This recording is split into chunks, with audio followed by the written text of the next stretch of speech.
I arrived on Varkalis with nothing but a sealed dossier and a mandate to observe. Even before the shuttle's landing gear pierced the ash-choked surface, I sensed something in the air that was not air.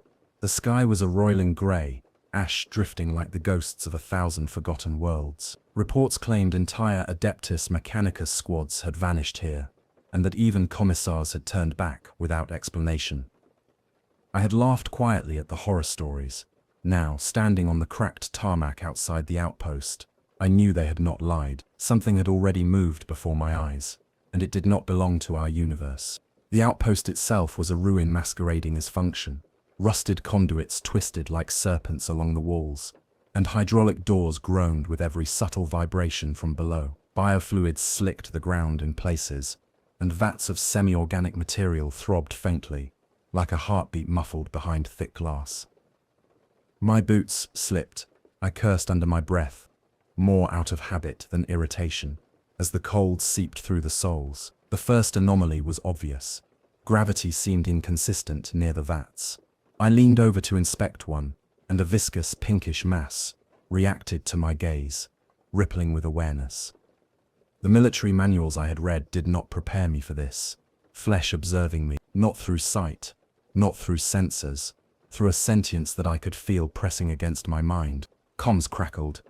The voice of the planetary governor filtered through, formal and clipped, insisting on a full inspection within 48 hours.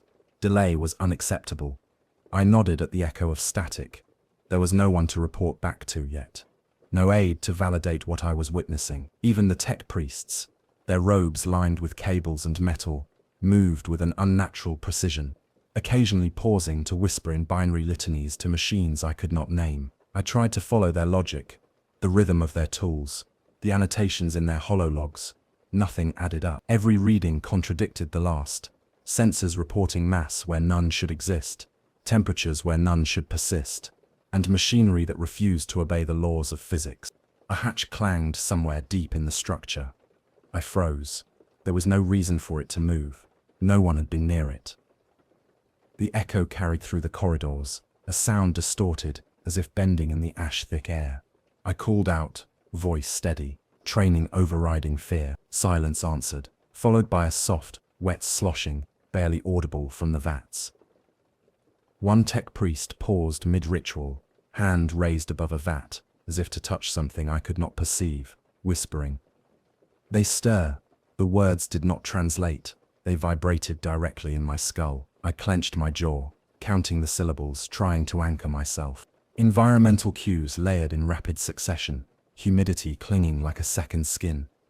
The metallic tang of blood mixed with ozone, a low vibration underfoot, like the world itself inhaling.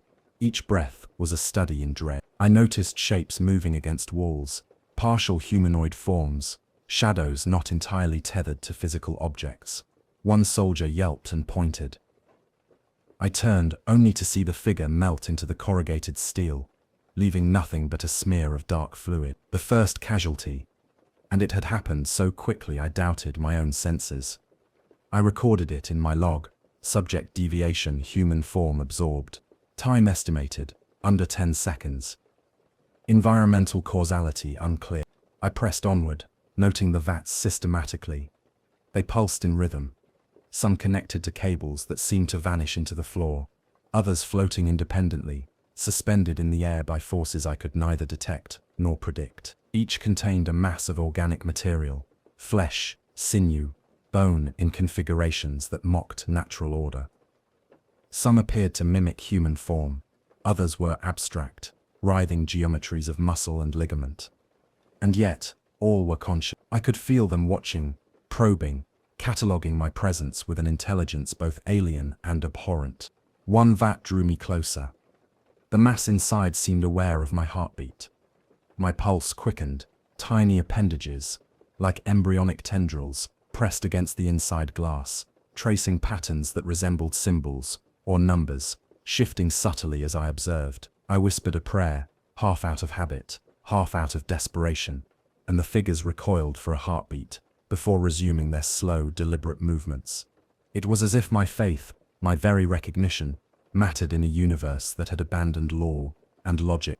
The ash storm outside intensified, Visibility dropped to mere meters, a blanket of grey pressing against reinforced windows. Sensors recorded nothing unusual in the weather, yet I could feel the storm reacting, the flakes curling in spirals, forming shapes against the glass that seemed to watch me back.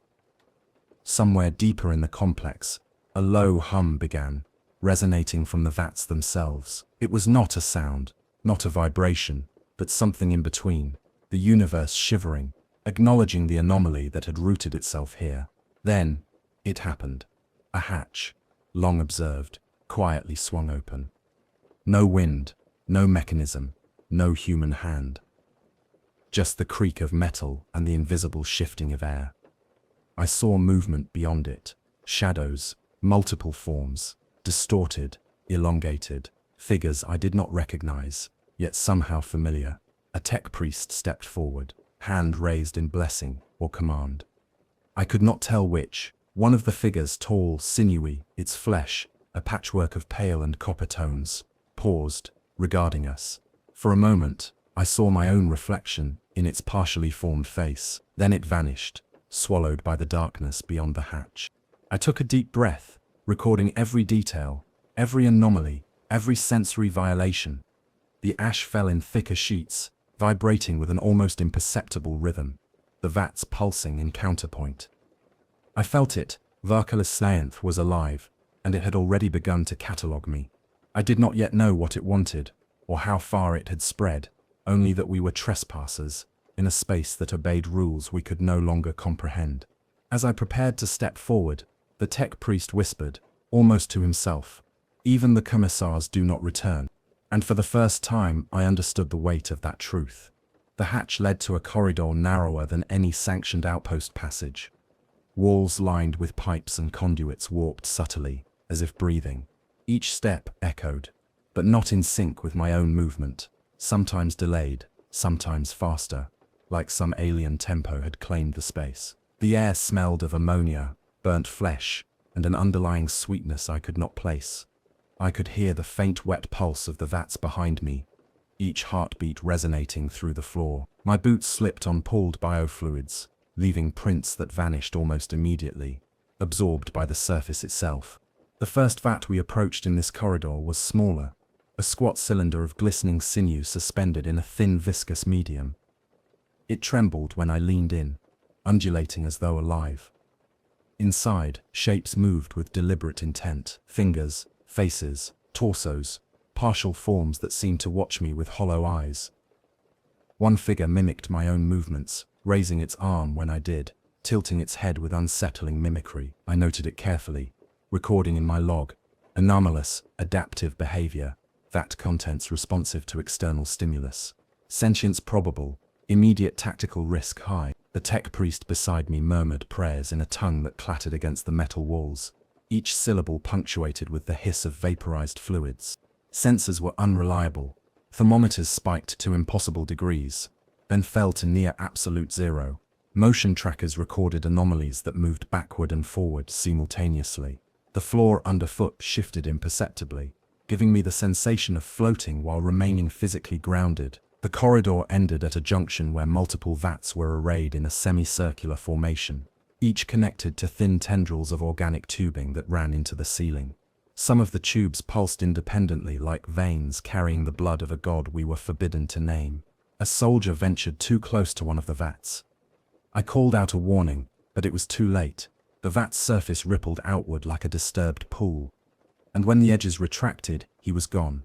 Only his helmet remained, floating atop the liquid. A scream, half human, half machinery, echoed in the corridor, though his vocal cords were long gone. I felt bile rise in my throat.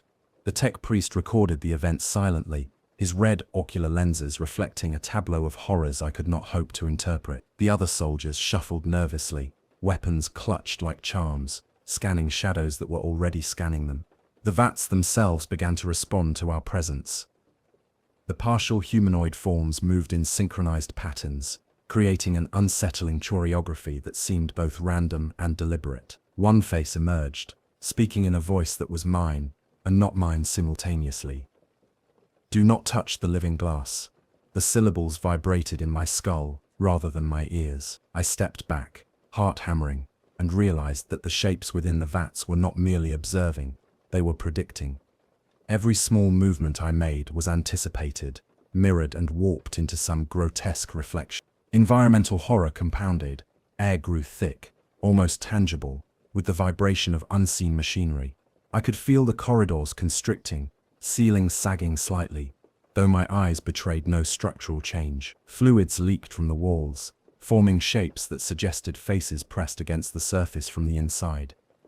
The smell of decay was constant, yet oddly sweet in a way that triggered nausea and curiosity simultaneously. A flickering light revealed tendrils wrapping around structural supports, moving in ways no known hydraulics or pneumatics could account for. Telemetry updates were useless. Comms from the outpost stuttered, only fragments of data breaking through. Reports of missing squads, sensor anomalies, and repeated errors labeled undefined flesh pattern. Every recorded log contradicted the previous, as if the system itself were rewriting history to accommodate the Vats' growth. I documented cautiously, internal records compromised. Anomaly exhibits recursive influence on both physical and informational space. The tech priest nodded once, eyes fixed on a tube where a small cluster of sinew coalesced into a humanoid hand, then dissolved before I could note its form. We pressed deeper. The corridor widened into a chamber larger than expected, vats lining the walls in concentric arcs. The floor was sticky with viscous residue, each step producing a squelch that echoed unnaturally. The vat's contents were more complex now, clusters of eyes that blinked in unison, faces half-formed and writhing, tongues that extended and retracted without purpose. A low hum vibrated through the floor, louder than before, and I realized it was not a sound but a resonance affecting my bones, my chest, my sense of self. The tech priest muttered an exclamation in Binharik, scribbling notes into a mechanical journal that appeared to record thoughts as much as observations. One vat, larger and older, dominated the center of the chamber. Its contents moved with intent, forming humanoid shapes only to collapse and reassemble into impossible geometries.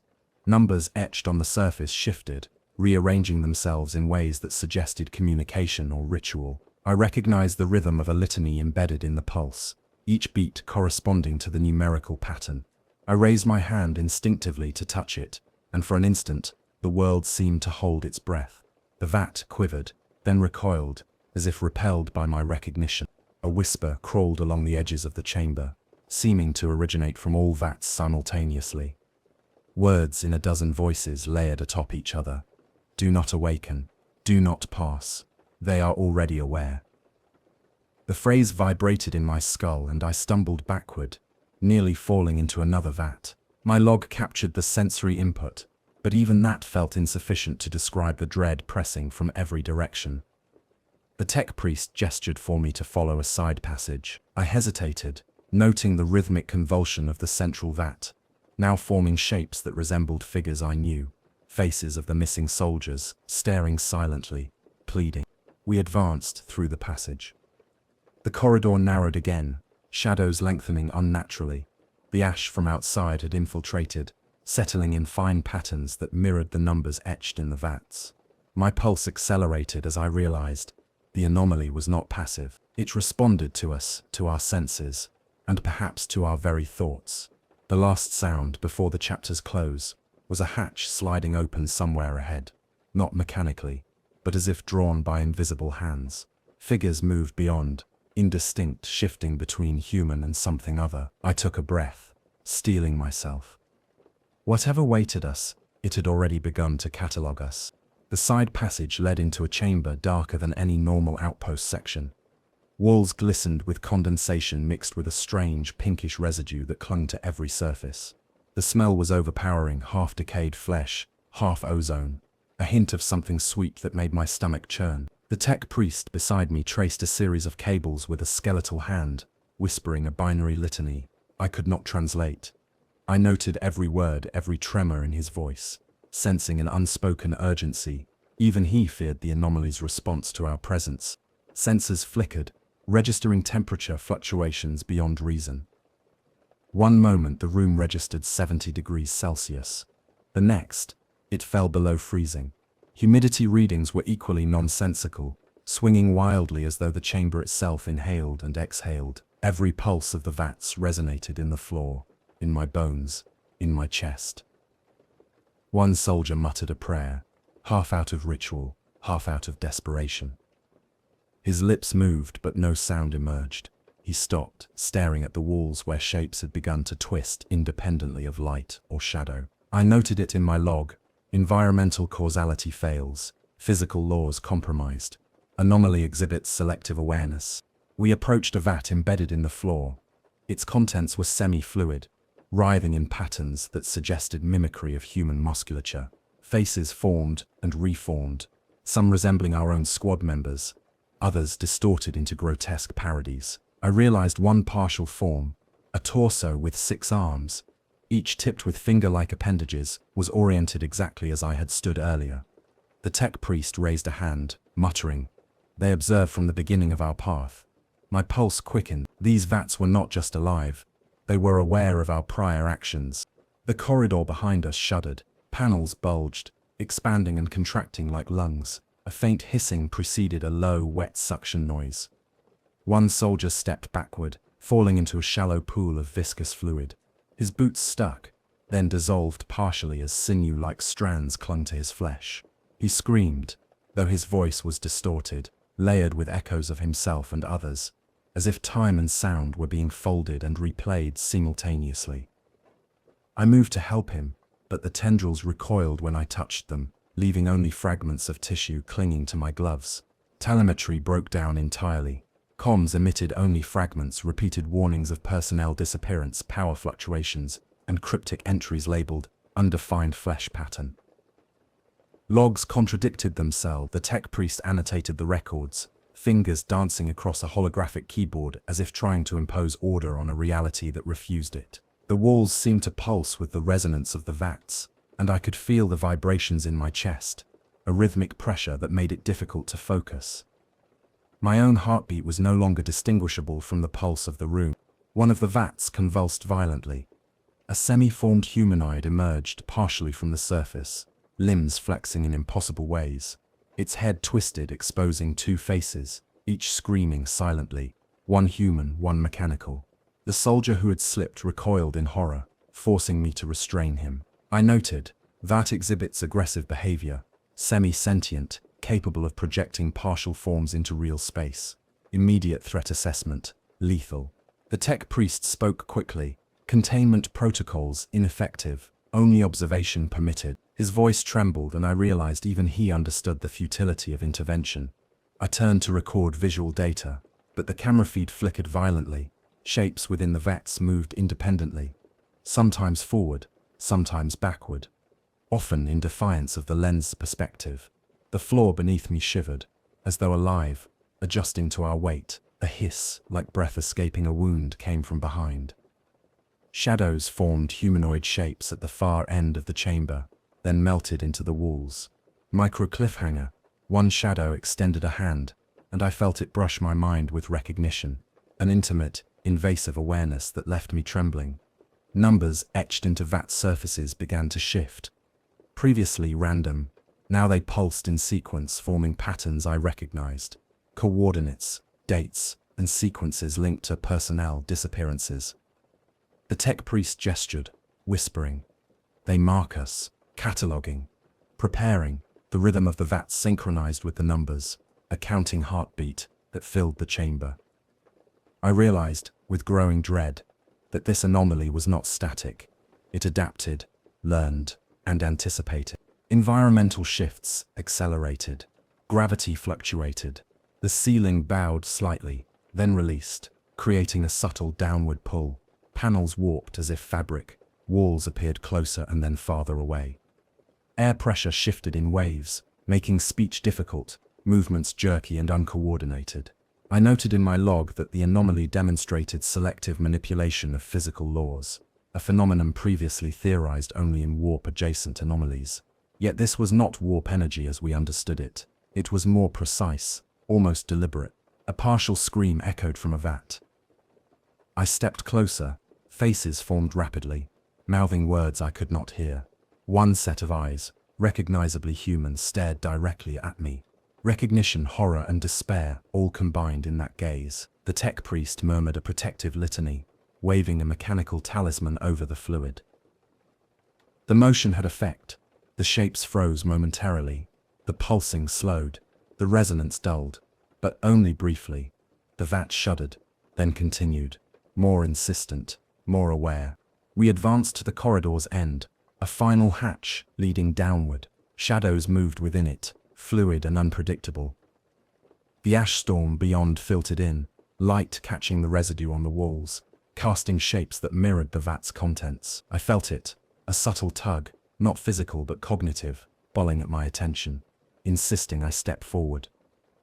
The tech priest raised a hand, warning, but I already sensed the corridor beyond held the answers we sought, or perhaps the traps that would claim us all. The last sound before we descended was a whisper threading through the chamber. "You are already catalogued." I froze, realizing the anomaly had tracked us from the moment we entered, adapting to our presence, preempting our movements. Every sensory violation, every impossible fluctuation, every horrifying pattern we had witnessed was now a preparation, a lure into deeper chambers. My hand hovered over the hatch's release lever. The choice was made for me by curiosity, fear, and duty alike. We would descend. The hatch descended into darkness, the air thick with humidity and the iron tang of decaying flesh. My boots hit solid metal floors, slick with residue from unknown biological sources. The passage narrowed, forcing us into a single file, each of us acutely aware of every sound, dripping fluid, distant clanks, the low, wet pulse of Vats somewhere deeper. Even the tech priest moved cautiously, muttering invocations under his breath, eyes reflecting a red glow from ocular lenses that now seemed inadequate against the pervasive gloom. At the corridor's end, a chamber unfolded, larger than anything previously encountered, its dimensions impossible to perceive fully. Vats lined the walls in semicircles, some embedded in the floor, others suspended by organic tendrils that undulated without mechanical support. Their surfaces rippled in anticipation, almost sentient, shapes within twisted and reformed, alternating between human likenesses and abstract geometries. One vat appeared to breathe, exhaling a vapor that smelled of ozone, burned protein, and something sweetly metallic. I noted, chamber exhibits self-regulating atmospheric anomalies. Vats appear aware of external observers. In the center, a senior tech priest performed a ritual I had only read about in forbidden codices. Surgical instruments hovered unnaturally above a small vat, suspended by servo arms that moved without commands. He intoned prayers in a fractured Omniscient dialect, each syllable causing the fluid within the vats to ripple, pulse or convulse.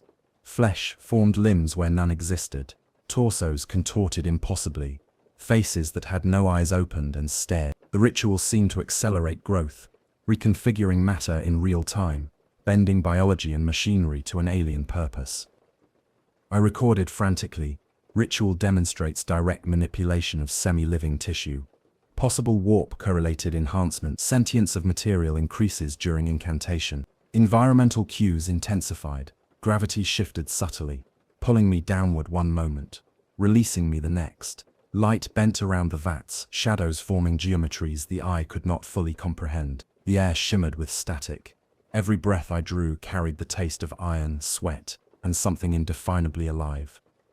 A low hum resonated through the chamber, vibrating through floor and ceiling, in harmony with the pulse of the vats themselves. I could feel it in my bones, a rhythm merging with my heartbeat, and a creeping realization that the anomaly had already catalogued my physical state, predicting my responses. One soldier, emboldened or foolish, stepped too close to a vat. The surface responded instantly, rippling outward and partially engulfing his arm. He screamed, a sound layered with distortion, echoing backwards and forwards, fragments of himself overlapping. I restrained the others from intervening. The tech priest raised a mechanical talisman, chanting rapidly, and the vat recoiled, expelling him in a shower of viscous fluid. He staggered back, trembling, skin slick with sinew. The chamber had reacted to intrusion as if aware of intent, punishing the naive. I documented each detail clinically, though my stomach twisted with revulsion. Numbers and symbols etched on the vats shifted continuously. What had once appeared as arbitrary sequences now pulsed in rhythm, forming patterns suggestive of both ritual and communication.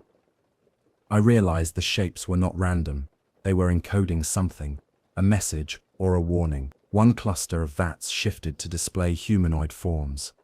I recognized faces of missing personnel staring silently, pleading. The tech priest muttered urgently, "They are aware of our cognition. All movement catalogued. Do not disturb the sequence." The low hum from the vats surged in volume, vibrating my skull in resonance with the visual patterns.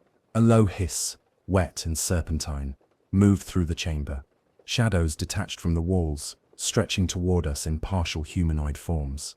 The sequence of numbers accelerated, syncing with their movement, like a heartbeat counting down to an unknown event. I felt a tug at my mind, subtle, insistent, as if the chamber itself wished to communicate, to manipulate perception.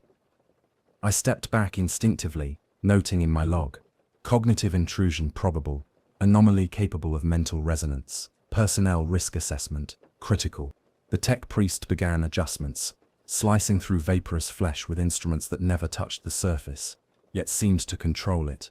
Each incision prompted immediate reactions from the vats. A limb formed, then dissolved.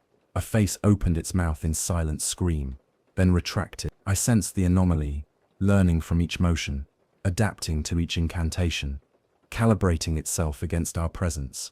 A soldier whispered, voice trembling. "It watches. It knows." I did not correct him. I had begun to feel the same.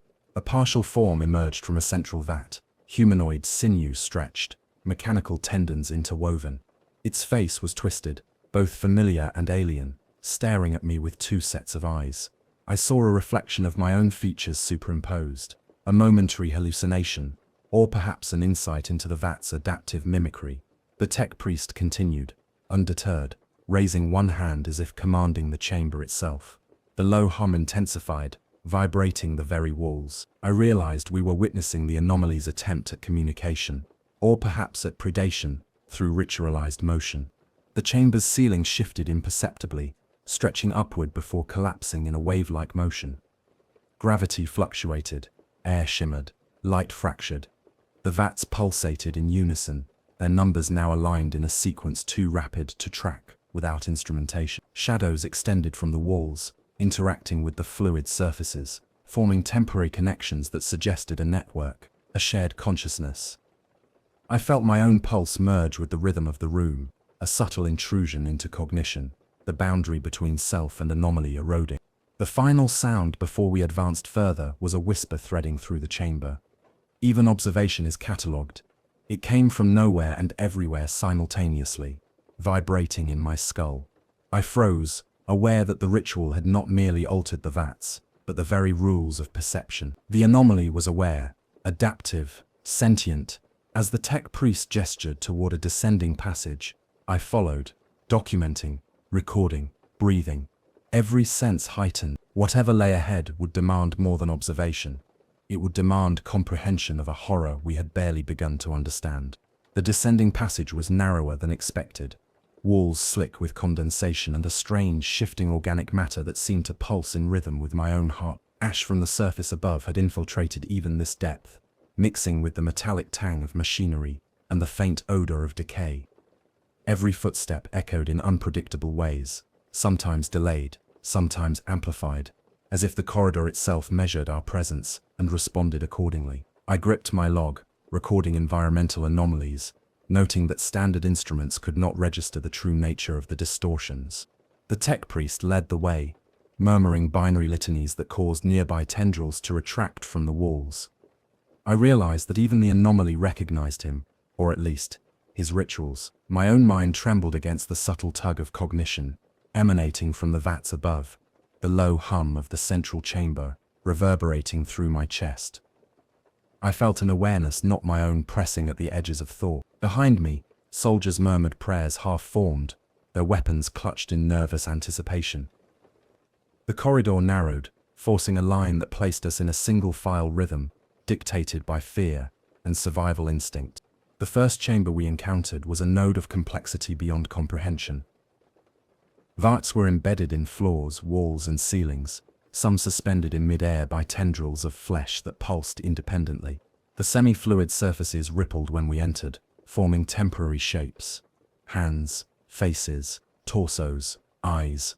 One face emerged that bore the unmistakable likeness of a missing squad member, frozen in an expression of pleading. I documented it clinically. Vats exhibits selective mimicry of known personnel, cognitive projection, probable, psychological hazard, high. The tech priest nodded silently, adjusting a series of instruments suspended over a central vat. Patterns were emerging.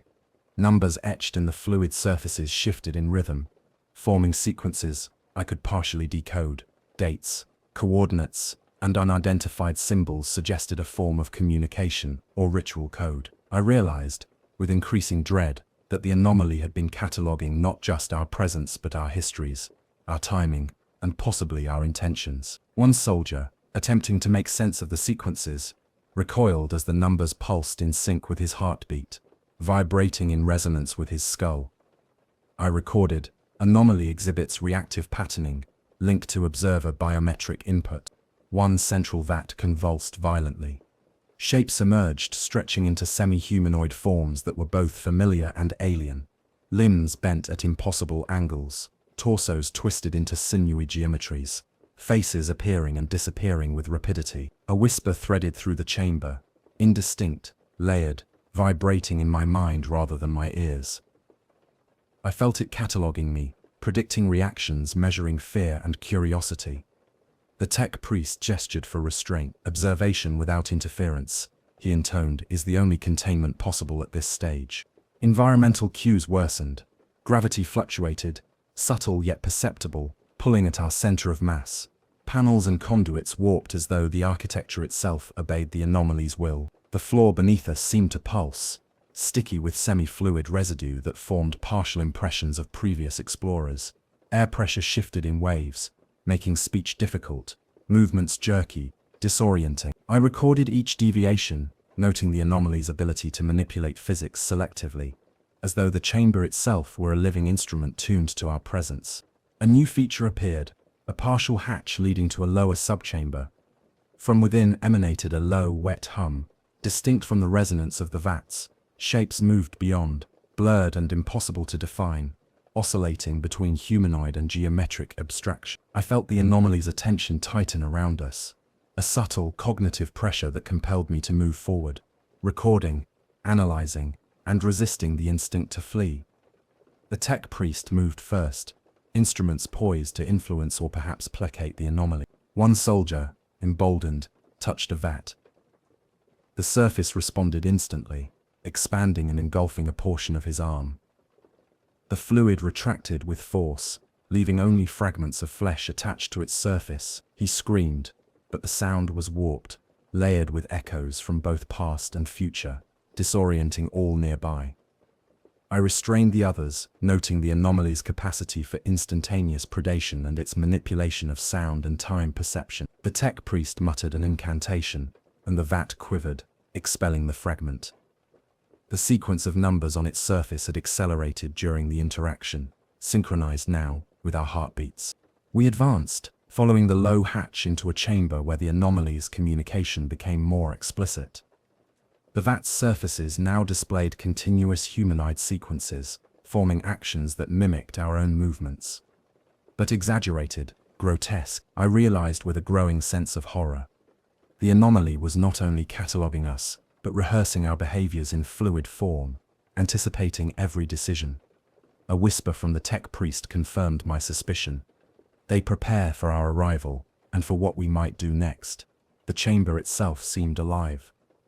Shadows extended from walls, interacting with vats in ways that suggested a networked consciousness. The pulse of the anomaly synchronized with our movements and vitals. I felt the tug on perception intensify, partial hallucinations of soldiers we had lost, faces from the vats staring directly at us, pleading or accusing. The numerical sequences now formed patterns too rapid to fully register, yet their rhythm was unmistakably deliberate, almost liturgical. I documented every detail in my log, noting that comprehension alone seemed insufficient to resist the anomaly's influence. Gravity, light, air, and sound obeyed a will that was both external and intimately connected to our presence. The low hum of the chamber and the pulse of the vats merged with my heartbeat. I realized, with grim understanding, that we were no longer mere observers.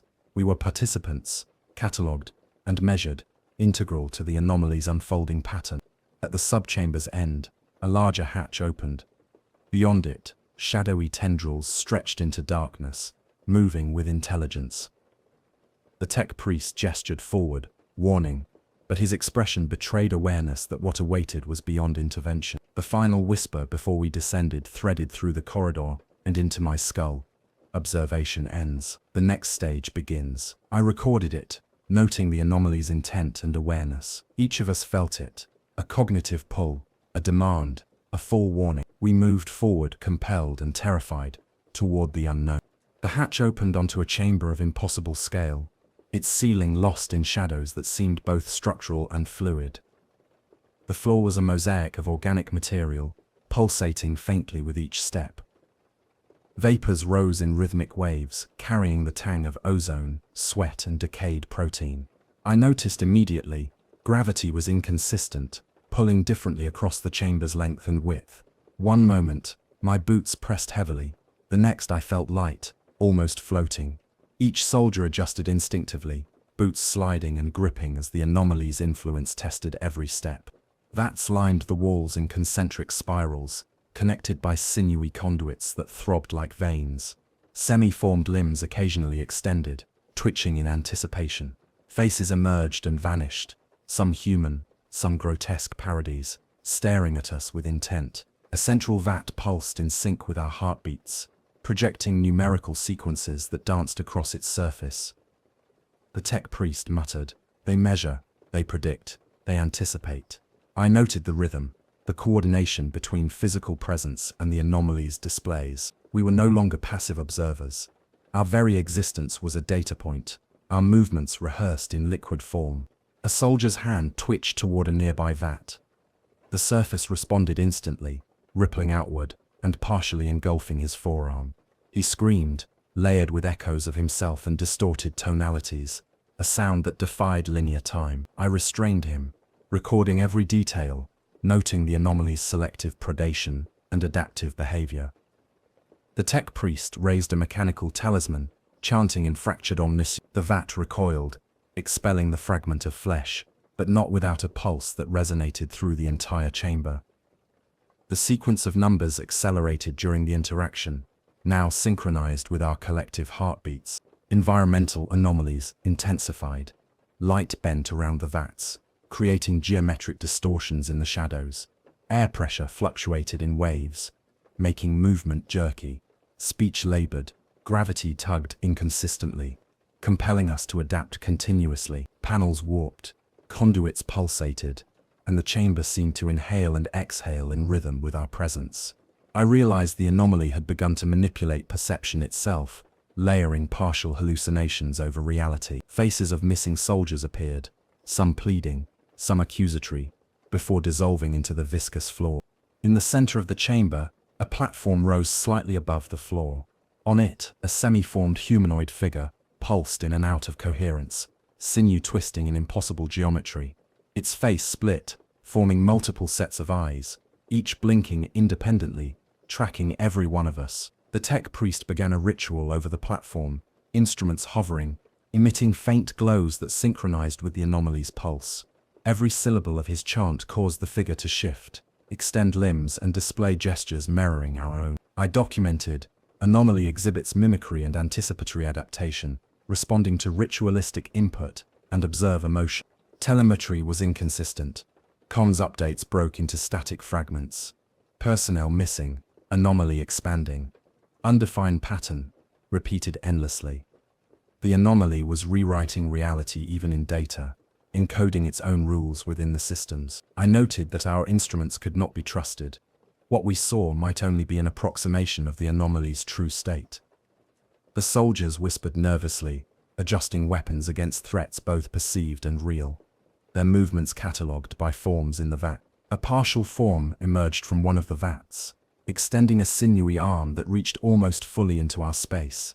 It paused, fingers twitching, then retracted. The tech priest muttered quickly, adjusting a series of devices above the platform. The anomaly pulsed in counterpoint, synchronizing with both ritual and observer response. I felt the tug in my skull intensify, a cognitive pull that suggested awareness beyond the physical, a probing into intent and decision-making. My pulse merged with the low hum of the chamber, each beat catalogued, anticipated, and mirrored. I observed a soldier collapse, trembling. He had looked into the central vat for too long, and the shapes within had replicated his form, then distorted it, layering his reflection with elements from missing personnel and abstract geometries. He muttered incomprehensible syllables, eyes wide with terror. The tech priest gestured for us to maintain formation, noting, cognitive hazard critical, do not engage directly, observation only. I realized with grim clarity that we were interacting with a sentient, adaptive intelligence capable of manipulating perception, gravity, and time-like sequences. A sudden shift occurred. The floor beneath the central platform rippled, displacing several smaller vats.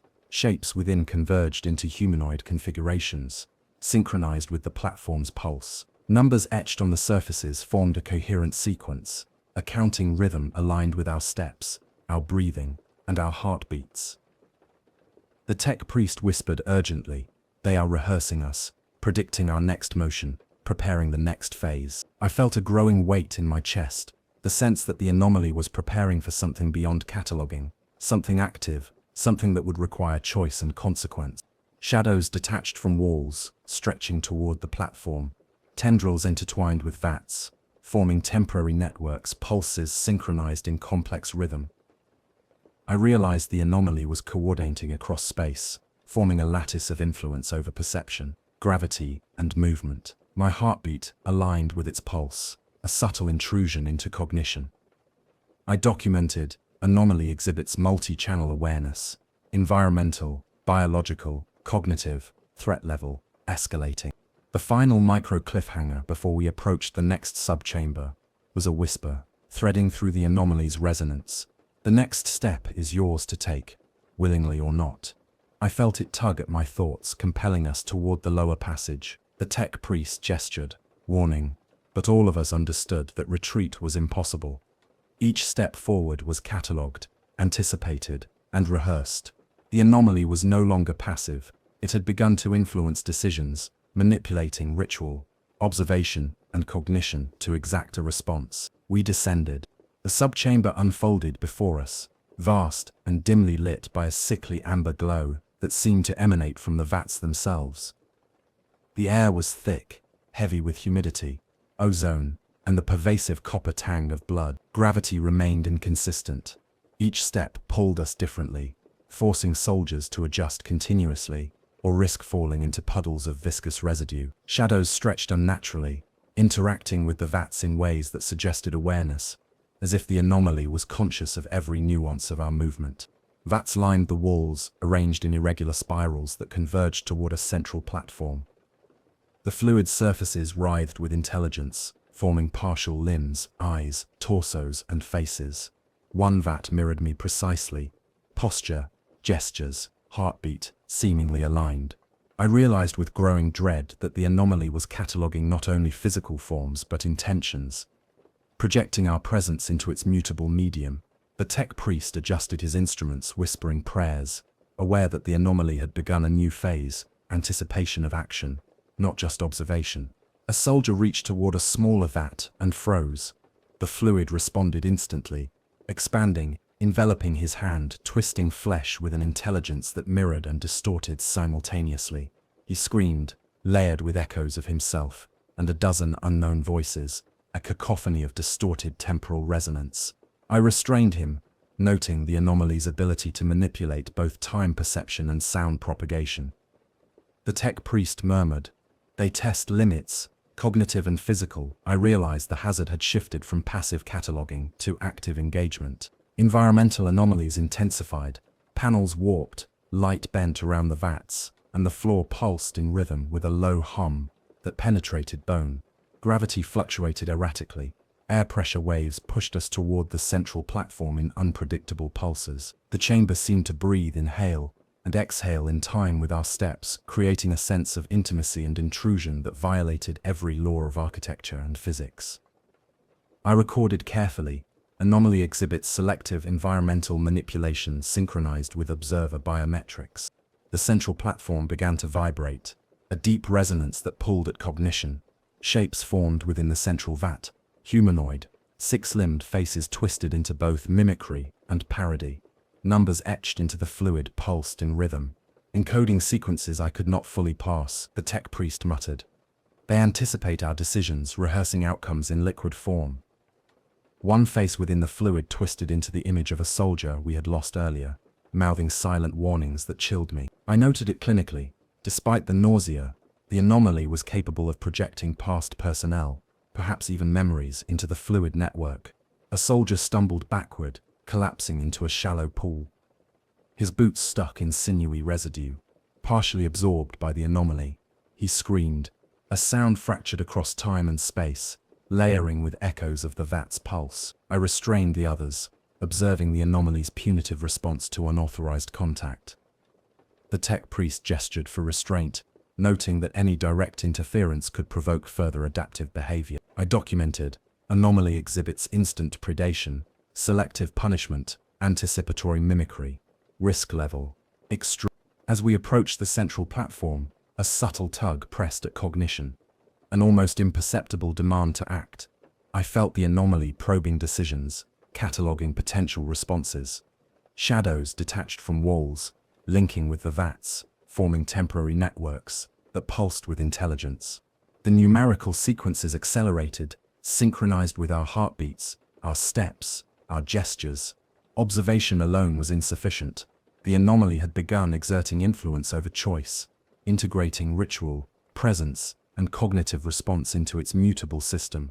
The tech priest initiated a partial ritual, instruments suspended and glowing.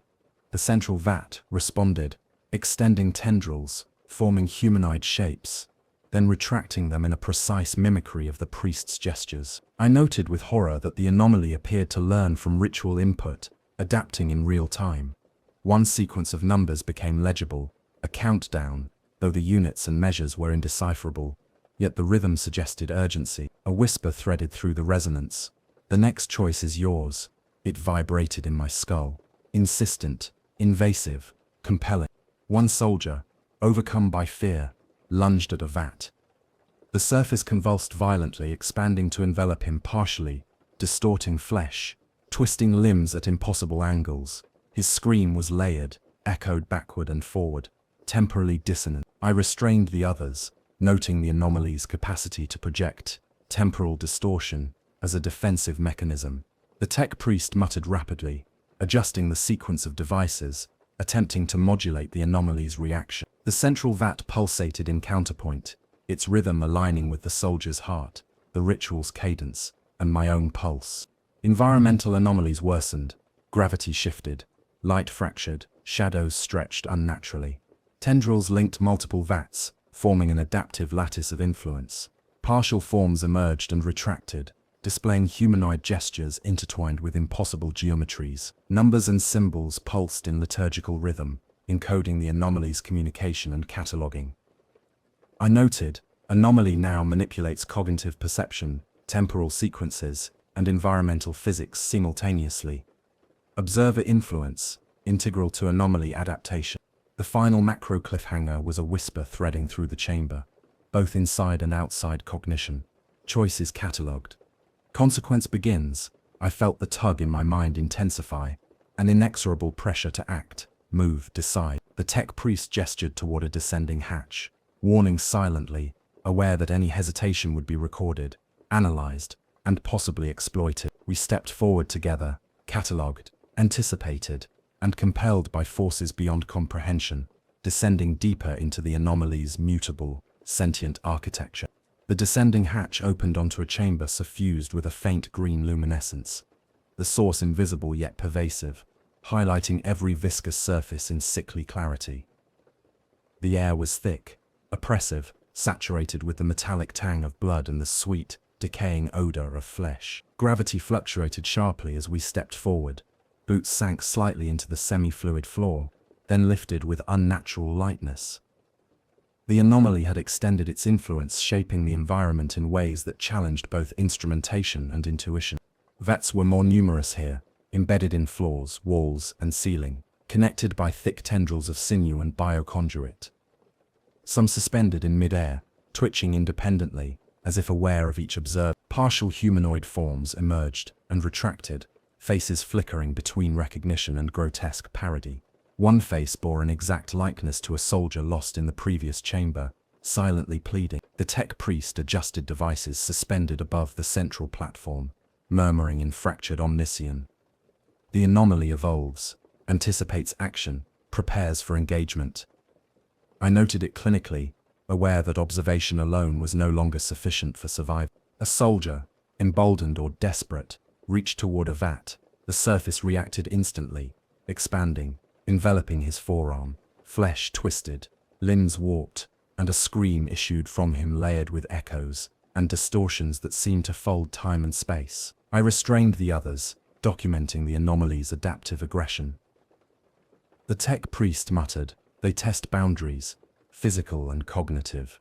Do not provoke further." I realized the chamber itself had become a weaponized extension of the anomaly, responsive to our presence, learning from both observation and interaction. Environmental anomalies intensified, light bent around vats, forming impossible geometries. Shadows stretched into humanoid shapes, interacting with tendrils and forming temporary networks. Air pressure fluctuated in waves, making movement jerky. Gravity tugged inconsistently, forcing continuous adjustment. Panels warped, conduits pulsed, the very architecture appearing fluid. I noted, anomaly manipulates perception, gravity, and architecture simultaneously. Observer movement catalogued and mirrored. The hum of the chamber pulsed through bone and chest, merging with our heartbeats in disturbing synchronicity. In the center, a platform rose slightly above the semi-fluid floor. A humanoid figure pulsed within the central vat, limbs twisting in impossible configurations, faces splitting and merging. Numbers and symbols etched on the fluid surfaces pulsed in rhythm with the anomaly's low hum, encoding sequences I could barely track. The tech priest adjusted instruments, murmuring, "They rehearse us, predict outcomes, calibrate for response." I realized with dread that the anomaly had progressed beyond observation. It now tested our reactions, cataloging decisions and manipulating our cognition. A soldier collapsed, eyes fixed on the central vat. Shapes emerged within the fluid, replicating him, then distorting, blending features from missing personnel and abstract geometries. He muttered unintelligible syllables, trembling violently. The tech priest gestured urgently, "Maintain formation." I documented clinically. Anomaly capable of projecting past personnel into adaptive fluid forms, inducing cognitive and emotional destabilization. Each observation heightened the chamber's influence, embedding fear and anticipation directly into perception. We approached a secondary hatch at the chamber's far end. From it, a low hum resonated, distinct from the vat's pulse, vibrating cognition rather than ear. Shadows detached from walls, converging with tendrils from vats, forming an adaptive lattice. Numerical sequences accelerated, synchronized with heartbeats and steps. I noted, anomaly anticipates locomotion and decision-making. Observer action integrated into environmental and cognitive feedback loops. Each step toward the hatch was catalogued, rehearsed, and manipulated. Observation was now interaction. Partial forms emerged from vats, extending sinewy arms, then retracting. Humanoid gestures intertwined with geometries impossible to reproduce physically. Faces flickered, some pleading, others accusatory, reflecting our fear, our hesitation. The tech priest gestured toward the hatch, cautioning without words. The anomaly's pulse intensified, merging with environmental feedback, gravity, pressure, vibration, light, all synchronized with observer physiology. I realized the chamber was alive, sentient, and capable of preemptive action. One soldier, overwhelmed, lunged at a vat. The surface convulsed, engulfing a portion of him, distorting flesh and projecting temporal echoes of his scream. The anomaly had anticipated his motion. The reaction was immediate and precise. The tech priest adjusted devices rapidly, but the anomaly's adaptation was instantaneous, expanding beyond ritual influence. I noted in the log, anomaly exhibits real-time anticipatory predation. Physical and cognitive hazards now critical. Containment impossible. Retreat inadvisable. The chamber shifted subtly. Panels bulged, ceiling bowed, floor undulated. Tendrils from multiple vats converged, forming a network pulsing in liturgical rhythm. Numerical sequences flickered faster, encoding what appeared to be both countdowns and communications. Whispered phrases threaded through cognition. Choices observed, consequence approaches. The tug in my mind intensified, an almost irresistible compulsion toward the hatch and whatever waited below. The tech priest gestured forward, aware that hesitation could be exploited by the anomaly. The final micro cliffhanger, before we descended, was the whisper's crescendo. The next stage begins.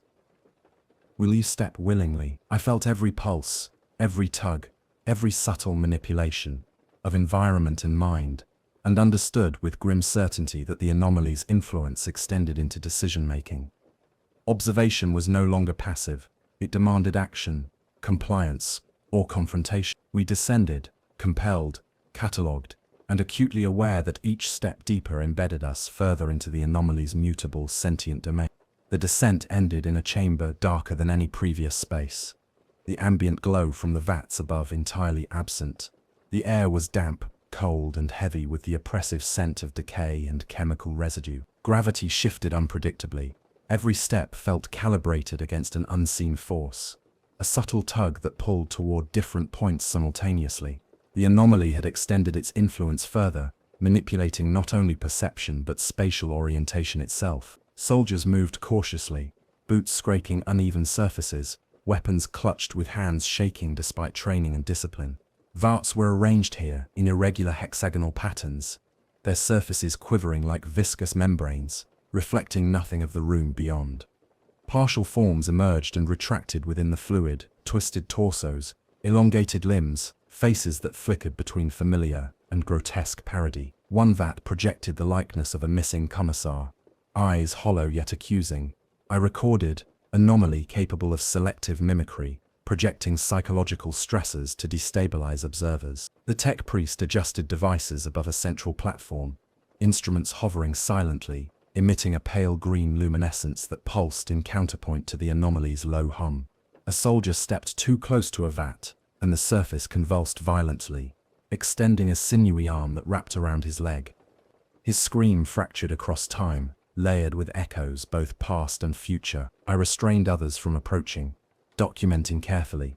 Anomaly exhibits anticipatory predation, combining physical manipulation with temporal distortion of sensory perception. Cognitive risk. The tech priest whispered rapidly in Omniscient, performing a partial containment ritual that caused the vat to retract, though the pulse of the anomaly intensified in response. Environmental anomalies escalated. Shadows stretched unnaturally, interacting with tendrils extending from the vats, forming a network pulsing with adaptive intelligence. Air pressure oscillated in irregular waves, causing respiration to fluctuate involuntarily. Gravity tugged unpredictably, forcing us into awkward, defensive postures. Light refracted through the fluid surfaces in geometries our minds could not process fully, creating fleeting hallucinations of missing personnel or impossible forms. Observation alone was insufficient. The anomaly catalogued, mirrored, and manipulated perception directly. The central platform rose slightly, revealing a large vat containing a semi-formed humanoid figure, sinew twisting in impossible angles, faces splitting and merging, limbs forming then dissolving. Numbers and symbols etched across the fluid pulsed in rhythmic patterns, encoding sequences that defied comprehension. The tech priest adjusted hovering instruments, murmuring, "They anticipate our movements, project outcomes, adapt ritual inputs. Decision-making is observed and incorporated." I realized with growing dread that the anomaly was evolving beyond environmental manipulation into the direct management of cognition and action. One soldier collapsed, eyes locked on the central vat, shapes within projected distorted versions of him, layered with the features of past casualties and abstract geometries.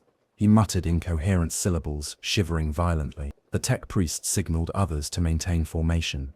acknowledging the anomaly's ability to induce psychological destabilization. I documented clinically, anomaly projects past personnel, inducing emotional and cognitive stress. Observer compliance increasingly irrelevant, influence is invasive and adaptive. A secondary hatch opened at the chamber's far end, revealing a lower passage. From it emanated a low hum distinct from the Vats' pulse, vibrating cognition rather than air. Shadows detached from the walls, merging with tendrils from the Vats, forming a temporary network that pulsed with intelligence. Numerical sequences accelerated, synchronized with our heartbeats, steps, and gestures. I noted, anomaly integrates multi-channel observation, environmental, biological, cognitive. Observer action now a component of adaptive structure. Each step toward the hatch felt rehearsed, anticipated, and manipulated. Partial forms emerged from Vats, sinewy and humanoid, gesturing in coordination with one another, then retracted, faces flickered, some pleading, some accusatory, reflecting our hesitation and fear. The tech priest gestured toward the hatch, warning silently. The anomaly's pulse intensified, merging with environmental feedback, gravity, pressure, vibration, and light, all synchronized with our physiology. The chamber had become a sentient instrument capable of both anticipation and punishment. One soldier, panicked, lunged at a vat. The surface convulsed violently, engulfing part of him, distorting flesh and projecting temporal echoes of his scream. The anomaly's anticipatory function was precise, adaptive, and merciless. The tech priest adjusted devices, attempting to modulate its response, but the anomaly recalibrated instantly. I noted in the log, real-time anticipatory predation confirmed, physical and cognitive hazard critical, standard containment protocols ineffective, environmental distortions worsened, panels bulged, ceiling bowed, floor undulated subtly. Tendrils from multiple vats converged into a lattice, pulsing in liturgical rhythm. Numerical sequences flickered faster, encoding both countdowns and possible communications. A whisper threaded through cognition. Choice is catalogued. Consequence approaches. I felt the tug in my mind intensify, compelling forward movement. The tech priest gestured toward the descending hatch, acknowledging that hesitation could be exploited by the anomaly. The final macro cliffhanger for this chapter was the whisper's crescendo, threading both environmental and cognitive space. The next stage is inevitable. Step forward or become part of the sequence. I understood fully then. Each action, each decision, each step deeper was observed, catalogued, and manipulated. The anomaly no longer waited. It was testing, integrating, and preparing. We moved forward, compelled, catalogued, and terrified, toward the lower depths where the first irreversible losses would manifest. The lower passage yawned before us, slick with condensation, and the remnants of semi-fluid residue from above. The air was colder here, carrying the metallic tang of blood and the faint rot of processed flesh. Gravity fluctuated violently. Every step threatened to send us sliding into depressions filled with viscous pools that seemed to react to our weight. Soldiers adjusted continuously, weapons clutched with trembling hands, boots scraping the undulating floor. The anomaly's influence intensified, shaping both the environment and our perception of it. Vats appeared in irregular clusters, some partially submerged in the floor, others suspended by thick tendrils of sinew. Shapes shifted inside the fluid, twisted torsos, limbs at impossible angles, faces that flickered between recognition and grotesque parody. One vat projected the likeness of a previously lost soldier, silent yet accusing. I recorded, anomaly capable of selective mimicry, projecting psychological stressors to destabilize observers. The tech priest adjusted instruments hovering above a central platform, murmuring fragmented omniscient. They are evolving, testing boundaries, preparing engagement. Observation alone had ceased to be a safeguard. A soldier reached toward a vat, emboldened by curiosity or desperation. The fluid reacted immediately, expanding and enveloping part of his arm. Flesh twisted, limbs contorted, and his scream was layered across time, both past and future, echoing with distortions that disoriented all nearby. I restrained the others, documenting clinically. Anomaly exhibits anticipatory predation, combining physical manipulation with temporal distortion. Cognitive hazard, extreme, the tech priest whispered quickly, performing a partial containment ritual that caused the vat to retract, though the anomaly's pulse intensified in response. Environmental distortions escalated. Light bent around vats, forming geometries our minds could not process. Shadows stretched, interacted with tendrils, forming a network pulsing with intelligence. Air pressure oscillated in unpredictable waves, making movement jerky. Gravity tugged inconsistently, forcing defensive postures. Panels warped, conduits pulsed, the chamber appearing fluid, responsive, and sentient. Observation had become interaction, each movement catalogued, mirrored, and manipulated. The central platform rose slightly, revealing a larger vat containing a semi-formed humanoid figure.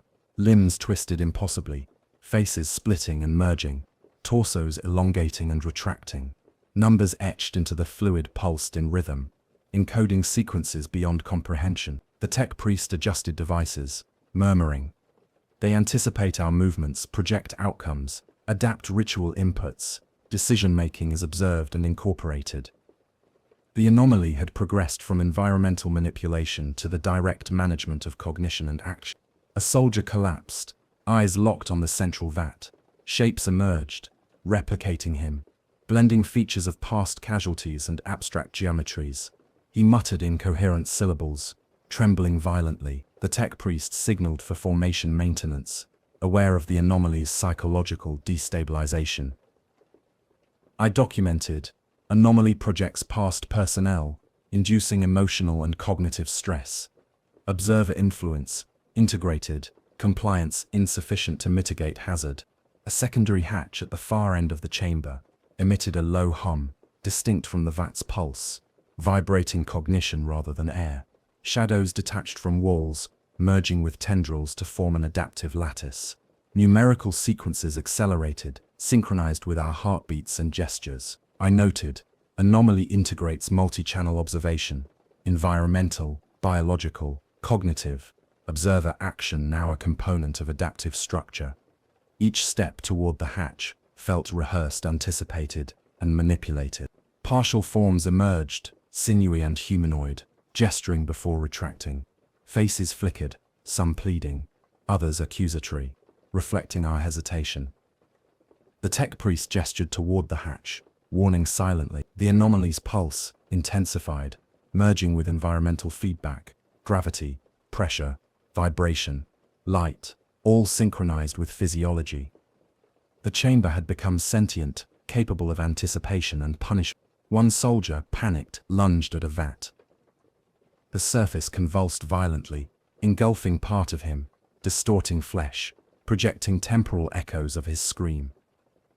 The anomaly's anticipatory function was precise, adaptive, and merciless. The tech priest adjusted devices, attempting modulation, but the anomaly recalibrated instantly.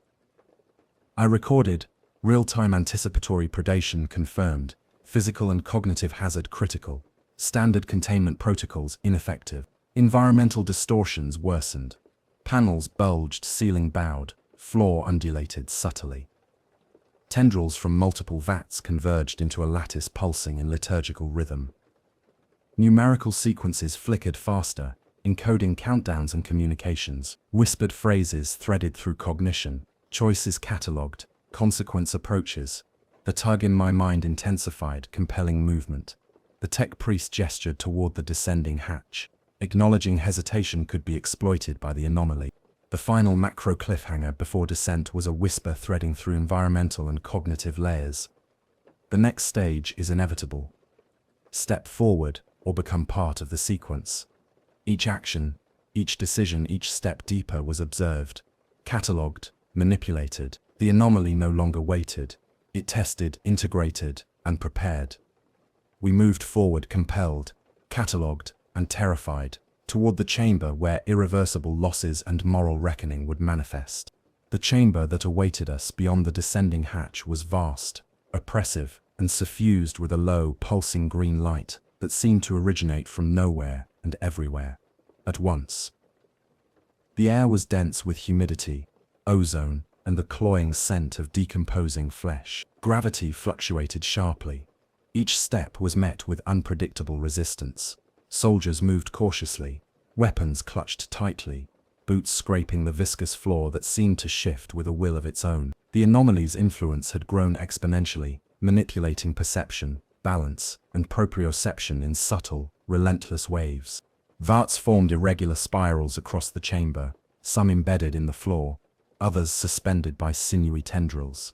Inside, partial humanoid forms writhed, limbs elongated or twisted unnaturally. Faces flickering between the familiar and grotesque parody. One vat projected the visage of a previously lost soldier, silently accusing us with eyes too wide and fixed. I noted clinically. Anomaly projects psychological stressors, selectively, destabilizing observer cognition. The tech priest adjusted hovering instruments, whispering in fractured omniscient. They evolve, test boundaries, engage cognitive responses. Observation was no longer passive. Each gesture, each glance was a recorded data point, manipulated and mirrored. One soldier, driven by panic or morbid curiosity, reached toward a vat. The fluid surface convulsed instantly, extending sinewy limbs that wrapped around his forearm. Flesh contorted, joints twisted, and his scream fractured across time, layered with echoes from past and future. I restrained others, noting, anomaly exhibits anticipatory predation, simultaneous physical and temporal manipulation, cognitive hazard, extreme. The tech priest initiated a partial containment ritual, instruments glowing and vibrating, causing the vat to retract. Still, the anomaly's pulse intensified, synchronizing with our heartbeats and movements. Environmental distortions increased. Light bent and fractured around the vats, forming impossible geometries that our minds could not reconcile. Shadows detached from walls, merging with tendrils and forming adaptive lattices. Air pressure oscillated unpredictably, forcing jerky motions, and gravity tugged inconsistently across the chamber. Panels warped and conduits pulsed. The environment itself had become sentient and reactive. Observation had evolved into forced participation. Each movement was catalogued and integrated into the anomaly's mutable system. The central platform rose, revealing a massive vat containing a semi-formed humanoid figure. Limbs twisted impossibly, torsos elongated, faces splitting and merging. Numbers etched into the fluid pulsed rhythmically, encoding sequences beyond comprehension. The tech priest adjusted, hovering instruments, murmuring urgently. They anticipate, replicate, and adapt ritual input. Decision-making is now an input variable. I realized with grim clarity that the anomaly had shifted from manipulation to active governance of cognition and choice. A soldier collapsed, eyes locked on the central vat, shapes emerged, replicating him, blending features of lost personnel and abstract geometries. He muttered incoherently, trembling violently. The tech priest gestured for formation maintenance, acknowledging the anomaly's psychological assault. I recorded, anomaly projects past personnel and abstract forms, inducing cognitive destabilization. Observer compliance, insufficient, influence integrated into environmental and cognitive feedback loops. A secondary hatch at the chamber's far end hummed, distinct from the vat's pulse, vibrating cognition rather than air. Shadows detached from walls, merging with tendrils to form a temporary lattice of intelligence.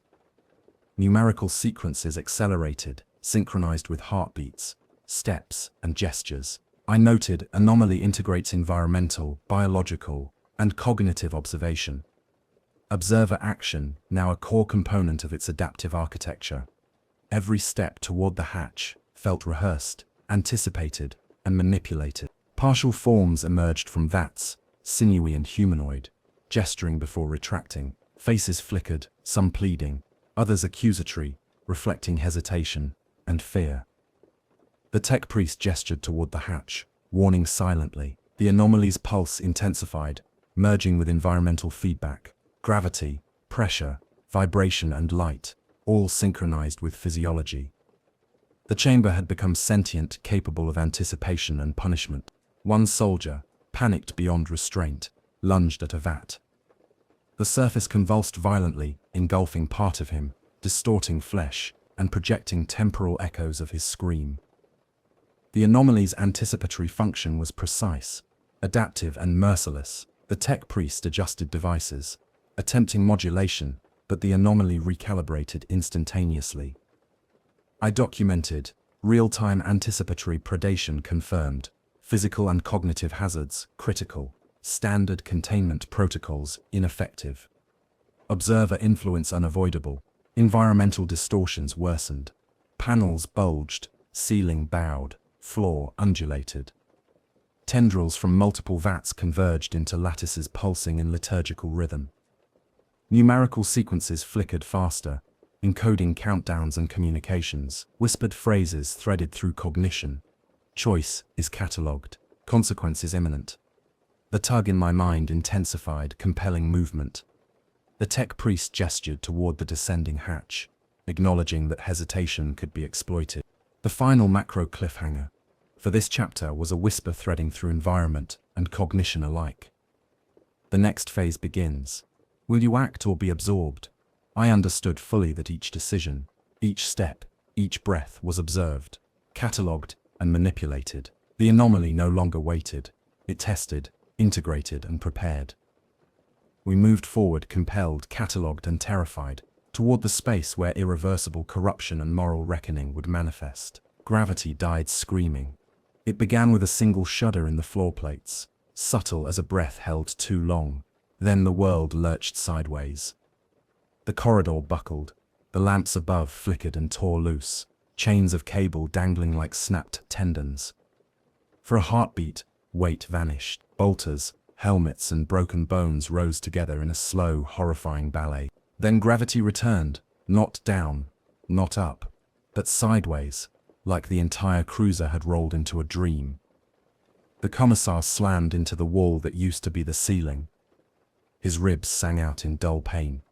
A corpse floated past him with a lazy half-spin, lips peeling back as if waking. Then gravity shifted again. Bodies crashed against the opposite bulkhead, wet impacts like meat thrown against iron.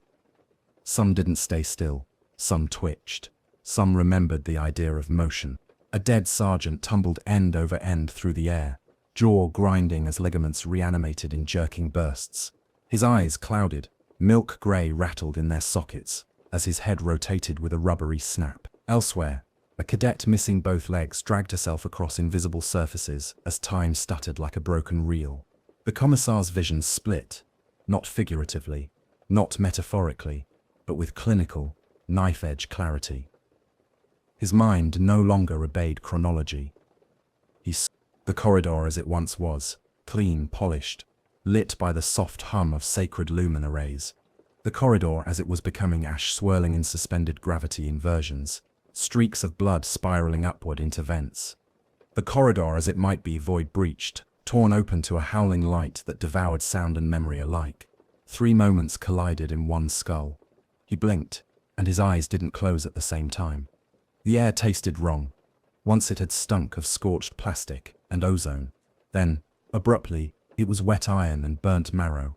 Then smoke, heavy with incense. Then nothing at all. A siren tried to sound but choked mid-wail, its pitch stuttering across seconds that no longer lined up. Sound fractured, vibrations arriving late, early, or in reverse. A gunshot echoed down the corridor a full 5 seconds before the trigger was pulled. He could hear it, the click of a firing pin still nestled in the future. An ash storm roared beyond the ruptured portholes, but the howl came in pulses like someone flicking reality on and off.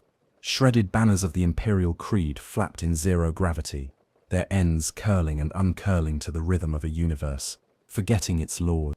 Then came the rain. It oozed from the ceiling vents first, thick and dark, pattering across metal and flesh with a wet insistence.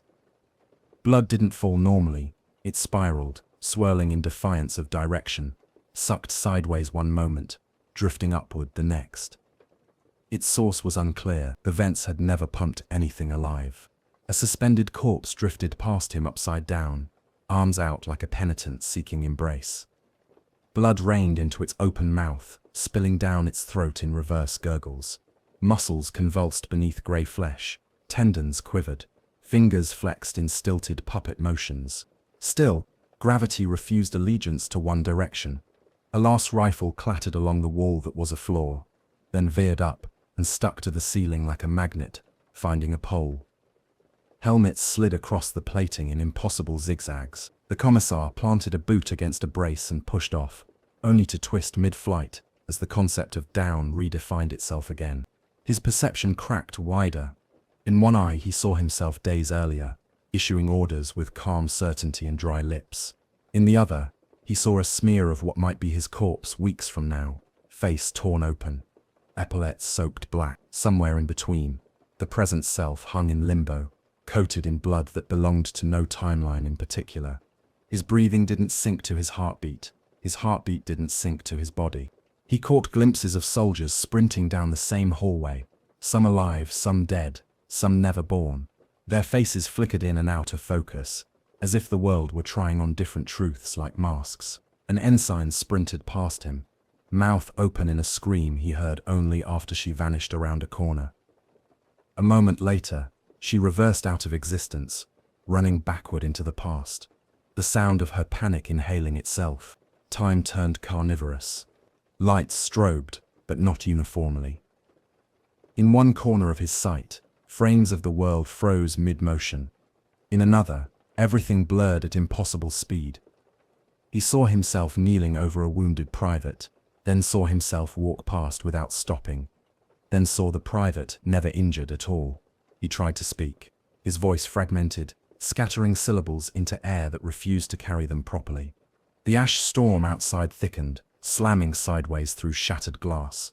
Each flake carried whispers, microscopic voices laughing, praying, screaming in 50 dialects all at once.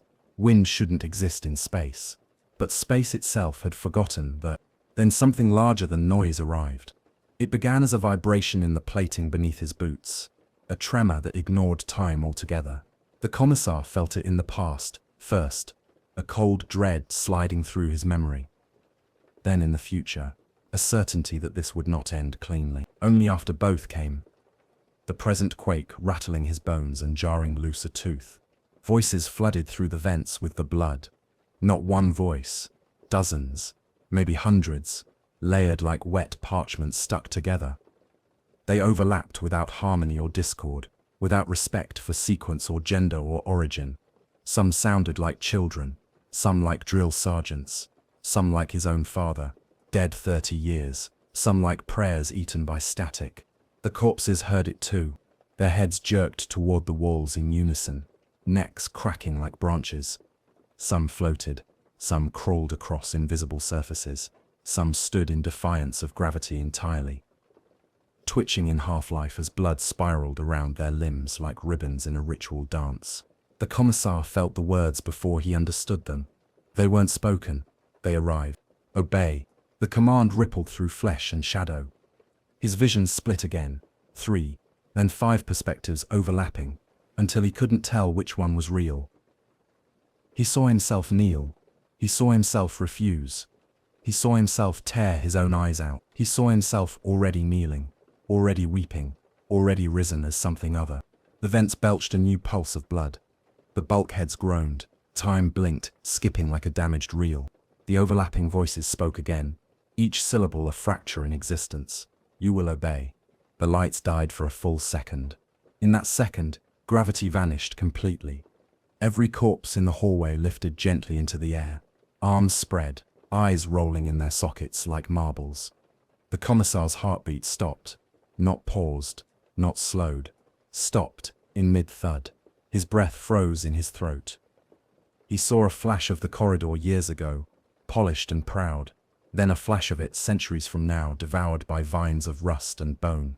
His knees buckled, or maybe floated. Hard to tell. Reality pulsed back on with a violent snap. Gravity slammed downward with enough force to shatter vertebrae. Bodies hit metal like sacks of wet grain. Some burst, some did. The voices did not recede. They multiplied. They harmonized their dissonance into a single terrible chord of intent. A choir of the dead, the unborn, the theoretical. They spoke again. And this time the Commissar understood every layered voice as his own. Kneel. Then the world ended, but only for a moment. The moment lasted forever. The smell reached him before the screams stopped. Burning flesh, promethium accelerant, and something beneath both, a resonance like hot metal vibrating inside his teeth. The incendiary grenades had already detonated along the primary corridor, and the air shivered with heat. The Commissar didn't wait for confirmation of casualties. His orders had been spoken, and the consequences spread like wildfire through the lower decks. The vats glowed with internal fire, translucent walls melting and splitting like diseased skin peeled back by invisible hands. Fluids seeped and boiled, spilling embryonic torsos and half-formed things that had never been human, never been anything, yet still moved. He had not screamed the order. He had not needed to. His voice had been low, raw, and final. Destroy them. Burn the vats. No survivors. The troopers who could still move obeyed with a medicated calm, their eyes flickering from fatigue and the aftershocks of reality collapsing.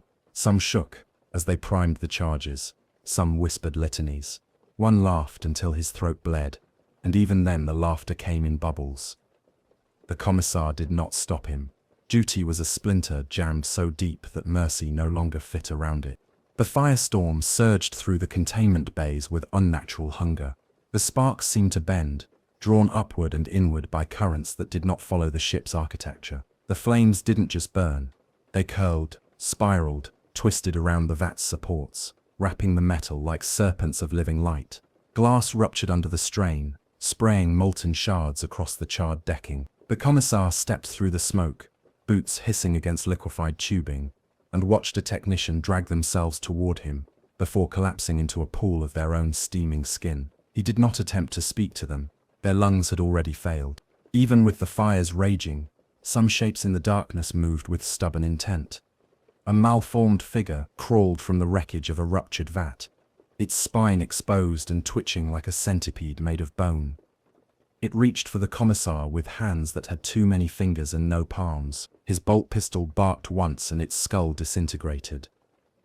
The heat should have cauterized the mess instantly, but instead, purple steam rose from the burst cranium, and something inside the vapor sang in a language that had too many syllables to exist.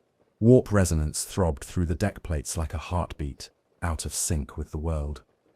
Every detonation that followed seemed to harmonize with it, turning the destruction into a choral atrocity. The flames changed color without warning, flickering from red to white to a color he could not name. A color that felt like his blood wanted to rearrange itself. Troopers closest to the western row of vats began coughing up clots of smoke and something that pulsed faintly as it left their mouths. He ordered them to keep throwing the incendiaries. They did. Some threw themselves with them. Not every vat succumbed. Amid the carnage, 3 along the far bulkhead only cracked instead of collapsing. Their contents thrashed, burned, and yet persisted, the fluid inside behaving like sap rather than serum. The Commissar approached the nearest one, the heat blistering his lips and eyelashes. The shape inside the vat slammed itself against the glass, with enough force to dent the partially melted frame. For a moment, he thought it would break free. Then the ceiling above it groaned and dropped a slab of plating directly through the tank, shredding the thing in half. It kept moving anyway. He turned away before it finished dying. The decks behind him roared with secondary blasts as fuel lines caught alight. A wave of heat rolled across his back like the breath of something too large to fit inside mortal space. He could taste scorched marrow. Beneath it all, the resonance continued, a low, throbbing hum that stabbed the memory centers of his mind. Ash rained in clumps that pulsed faintly, like coals filled with whispers. When the smoke parted in thin streaks, he saw them, sigils, carved into bulkheads that were now half melted. They glowed not with flame but with intent. These symbols had not been there before. He was certain. They crawled along the metal like frost, edges flickering with that impossible inner light. Even as molten rivulets dripped down the walls, the sigils preserved themselves, cutting through ruin with the ease of infection through open wounds. One panel crumpled inward under the blast wave of a detonated fuel canister, yet the markings etched across it remained perfectly legible, defiantly intact, as if the ship burned around them rather than over them. One of the troopers stumbled, saw them, and began reciting prayers while coughing up his own tongue. Another incendiary charge blossomed nearby, shaking loose ductwork that clattered down like stripped bone. The commissar wiped blood from his brow, unsure whether it was his. He made his way toward the second uncollapsed vat, the hallway warping in and out of alignment around him. Light doubled, shadows arrived before their sources, and at one point he stepped through a doorframe twice, without changing direction. He ignored the broken logic of the moment and focused only on necessary movement. Survival was not his objective. Completion was. He fired 3 rounds into the base of the second vat. The glass buckled but did not split. The creature inside, a half-formed soldier with ribs on the outside and a face folding inward, slammed its forehead against the curved pane with soundless force. The commissar holstered the pistol, drew his combat knife, and carved open the fused valve at the vat's support collar. Superheated fluid vomited outward, carrying fragments of cartilage and teeth. The thing inside thrashed until its limbs blackened and fused to the metal frame. The resonance made the dying noises echo forward and backward in time. The third vat was worse. Its contents weren't thrashing, they were watching. Eyes bloated and lidless, suspended in strings of muscle and veins that gently bobbed in the fluid, turned toward him as he approached. He saw no mouth, yet something pressed against his thoughts with needlepoint precision, asking not for mercy but for acknowledgement.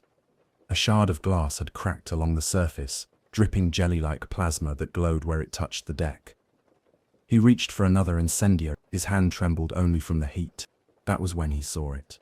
Among the slick chunks of flesh scattered across the metal, a sliver of skin clung to a bent railing, twitching as if remembering sensation.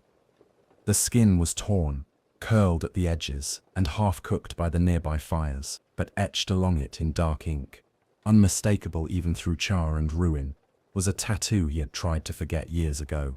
His pinion mark. His own, not a copy, not a symbol of rank. The exact pattern, scarred by time, mapped to the curve of his left forearm. The burning air froze in his lungs. The flesh twitched again. The quarantine order was issued before the fires stopped burning.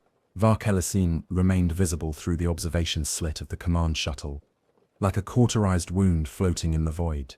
Ash still bled from the upper atmosphere in muted spirals, drifting across the horizon with the lazy motion of exhausted smoke. The Commissar stood alone near the Vox terminal, coat still stiff with dried blood that had once belonged to others, and perhaps, in places, to himself. His report drafted itself in emotionless phrases, though his hands trembled imperceptibly as he keyed each line. Containment protocols enacted. Partial success. Majority of VATs destroyed. Losses acceptable within operational variance. Quarantine perimeter established by orbital designation. No surface egress permitted without Ordo sanction. He paused after typing that last line, staring at it long enough that the words blurred. The transport bay around him still smelled of scorched metal and sterilizing agent, neither strong enough to mask the phantom scent of burning flesh clinging to the back of his tongue. The walls hummed as Medicae servitors scrubbed down injured troopers, their flesh grafts resembling wax melted too close to a candle. Every so often, one would twitch and mutter apologies to gods that did not listen. Outside, through the forward screen, the upper layers of the atmosphere glowed with faint sparks that resembled dying stars. But they did not fade. They pulsed. Each flicker in the ionosphere corresponded to a lingering resonance that the Auspex crews claimed was just static. They said the warp was silent again. They lied, or they feared the truth too much to name it. The Commissar resumed his report. He wrote of structural damage to sub-level containment sectors and the near-total destruction of the primary VAT corridors. He measured casualties in percentages and never once used the word death. He did not mention the way time had twisted around the blasts, nor the sigils that survived flame and impact. He avoided language that might invite scrutiny from peers who would rather burn the planet outright than study its wounds. He listed the number of survivors, 33 troopers, 2 Medicae, and himself.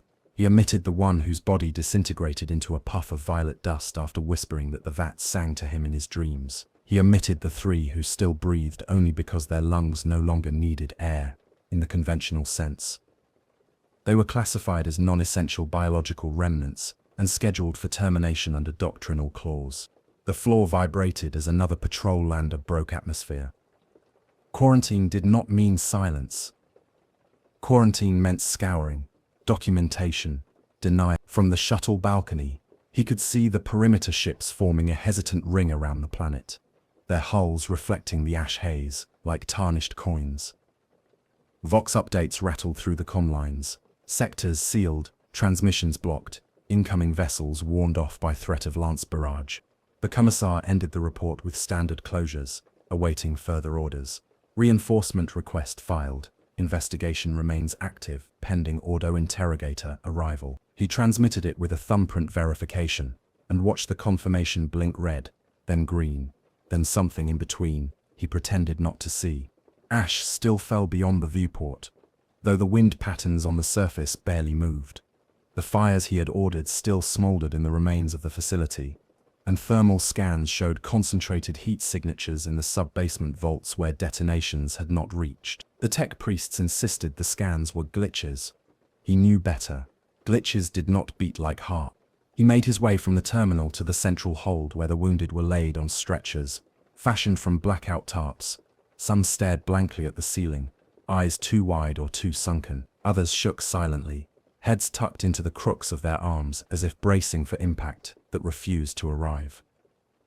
One trooper sat hunched in a corner, gently rocking a melted respirator mask as though it were an infant. A chaplain spoke litanies over him between sneezes of ash. The Commissar said nothing. His presence was acknowledged only in how conversations shrank into mutters or halted completely. He passed through like a shadow that might draw blood for breathing too loud. He pretended not to feel the itch beneath the bandages on his left forearm, where the tattooed flesh he found in the ruins still haunted the edge of his memory. Every time he glanced down, he expected to see his skin scorched away and replaced with the strip he had not dared to retrieve. Residual warp interference plagued the communications array. Every third vox pulse carried an echo half a second out of sync, a whisper layered beneath the machine-chant acknowledgements. Tech adepts scrubbed the channels with Benharic wards, their mechadendrites weaving symbols into the dust on the deck. Sometimes the symbols smoldered faintly and had to be scraped off with ritual blades. Beyond the smoldering remains of the Vats, the deep vault levels had been sealed behind adamantium shutters and quarantine insignia. No one volunteered to go below. The Commissar issued inspection orders anyway, and the squads who descended returned with eyes that would not focus on the living. They spoke of shadows that pulsed along the walls, and of blood that dripped upward into cracks that sealed themselves behind it. One mentioned hearing voices in the dripping, counting backward from a number no one recognized. He was sedated before the number ended. From orbit, the planet looked calm. From the ground it looked starved and waiting. Imperium Command relayed standardized responses. Maintain radio silence, except for priority signals. Restrict surface deployment. Prepare for systematic cleansing under potential exterminatus-grade ruling. The Commissar listened and nodded, and heard only the resonance still echoing in his ribs. Hours passed in fractured sequence.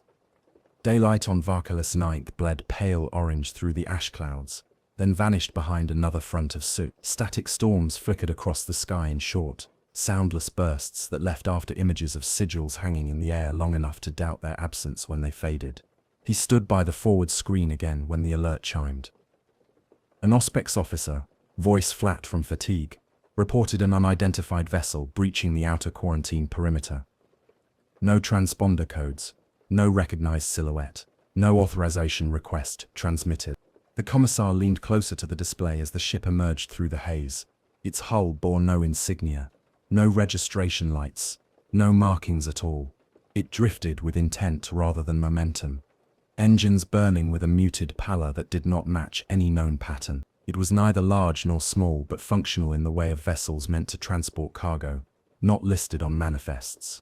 One of the junior officers whispered that Voxhails returned only empty static layered with something beneath it, a faint throb that matched the pulse still coming from the ruined vaults. The Commissar did not ask for speculation. He watched as the vessel adjusted its course toward the upper atmosphere, silent and deliberate. Someone behind him muttered that it might be rescue or reinforcement. Someone else suggested deserters or scavengers. The Commissar said nothing, He tracked the vessel's slow descent and thought of the vats that had not died when they burned, and of the strip of flesh bearing his forgotten ink. The unmarked ship continued toward the planet, unchallenged. He did not sleep after the unmarked ship disappeared beneath the ashen clouds. Sleep implied boundaries, and boundaries no longer existed in any faithful sense. He sat alone in the dimmed observation chamber of the command shuttle, armor still streaked with soot, blood, and something translucent he refused to classify. Every breath carried a hint of metal and burnt marrow, as though the air itself remembered things lungs should not touch. Varkala's synth rotated slowly beneath him, a wounded planet in orbit's half-light, the ash storms drifting like old ghosts, refusing burial. Duty had always been simple once. He enforced compliance, executed disobedience, and reported upwards with precision. The clarity of it seemed laughable now, a relic of a mind unaware that the shape of reality could bend without breaking, could host something unsanctioned in its veins. He replayed the detonations in the vat corridors in his memory, expecting closure. But the explosions felt smaller in hindsight, like striking a match to cauterize a galaxy. He caught himself flexing his left hand without meaning to. The skin along his forearm itched beneath the bandage wrap, a deep insectile crawl beneath flesh that should have healed or scarred clean. He had not unwrapped it since the evacuation from the sublevels. He refused to entertain why. The Medicae had asked to inspect the arm 3 times. He had told them it was doctrinally irrelevant. The commissariat sigil on his shoulder gave the lie of authority enough weight that no one pressed. The shuttle's illumination strips flickered intermittently without mechanical cause. Each time the lights guttered, the shadows lengthened in shapes. His training told him were tricks of a strained mind, but he remembered the vats, the things inside them moving in silence, the warp resonance pulsing as though the ship's corridors were nothing more than arteries waiting to be claimed. He remembered the strip of flesh bearing his tattoo, not replicated but original, as though some part of him had been printed in advance of discovery. He gazed at the planet again. The orbital quarantine grid flickered pale against the void, patrol ships maintaining distance from each other as though proximity itself could transmit something unclean. Reports had begun arriving in coded bursts from the surface. Auspex readings showed residual energy pockets in the deeper vaults, pulses spaced like breathing. The tech priests recommended further incineration. The senior officiates recommended denial. The commissar said nothing, because words were smaller than what remained below. His reflection in the viewport looked alien. Grey dust clung to his collar and eyebrows. His eyes held the brittle glaze of someone who had stared past the edge of doctrine and found it tapered into nothing. He pressed his fingertips to the glass and felt a faint tremor in the pane, as though something on the other side tapped back in a rhythm he almost recognized.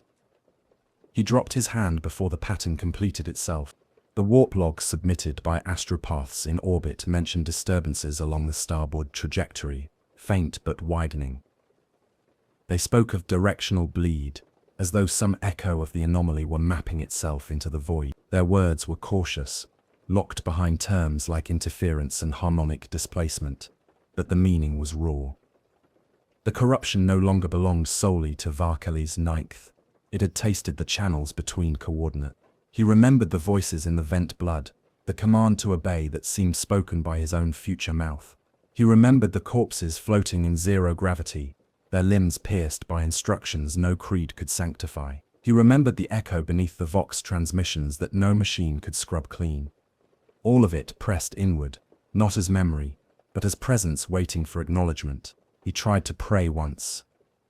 The words came out flat, weightless. He had spoken the litanies so often, they should have been carved into him. Instead, they slipped away like ash across metal. The sense of something listening remained, but it was not the throne. His forearm throbbed an unfamiliar rhythm. He bit the inside of his cheek to distract himself, tasting iron. Beneath the bandage, the skin felt too warm, almost fever-bright. Once, in the time before the vats, infection was a word with edges, something treatable or terminal. Now it felt like a threshold. The Vox terminal beside the command seat chimed, reporting new scans along the planetary pole. Fresh fractures in the surface had appeared overnight, arranged in unintuitive symmetry, each crack lined with a faint internal glow. The tech adepts claimed geothermal activity. The Commissar heard something else in the report: adaptation. He walked the length of the chamber, boots clicking softly on metal that no longer rang with honest sound. Every echo arrived a fraction late. Even his footsteps were losing faith in time. He stopped at the secondary viewport facing the starfield. The void stretched in silent indifference, but silence no longer convinced him. The stars flickered in their patterns, pure from a distance, but he saw infection there too, spreading in lines his eye could not fully trace. He remembered once believing the Imperium's scale was infinite enough to contain any heresy. Now he feared infinite things rarely notice boundaries at all. Duty demanded endurance, demanded action, demanded denial. But even duty bent under cosmic weight. He wondered how many Commissars had stared at a planet and whispered justifications into the dark before being swallowed. He unwrapped his forearm at last. The bandage peeled away with a damp sound. The skin beneath was discolored, mottled with faint lines that pulsed in muted violet. At first glance they resembled bruises, then they resolved into thin, branching sigils, delicate as veins, shaped like the symbols he had seen survive the flames. His breath halted. The flesh did not feel alien. It felt inevitable. A tremor ran through the shuttle as if something distant had exhaled. The lights dimmed again, weaker this time. When they returned, the viewport displayed a faint distortion among the stars, a ripple too controlled to be dust or strain on the glass. Warp-linked coordinates did not remain empty after being touched. They remembered. He did not call the decay. He did not request purgation. He flexed his fingers again and watched the skin ripple with silent light before fading to dullness. The infection, if infection it was, brought neither pain nor clarity. It brought awareness. He thought of the vats burning, of the ones not destroyed, of the unmarked vessel descending through the ash. He thought of the strip of his own flesh discovered long before he uncovered his arm. The timeline no longer obeyed his understanding. Perhaps it never had. An officer entered briefly to deliver a status tablet, but left wordless when the Commissar did not turn. He remained fixed on the stars. The hum in his bones matched the gentle pulse of the discoloration under his skin. Cosmic distances had always reassured him once. They meant separation, safety, control. Now they felt porous.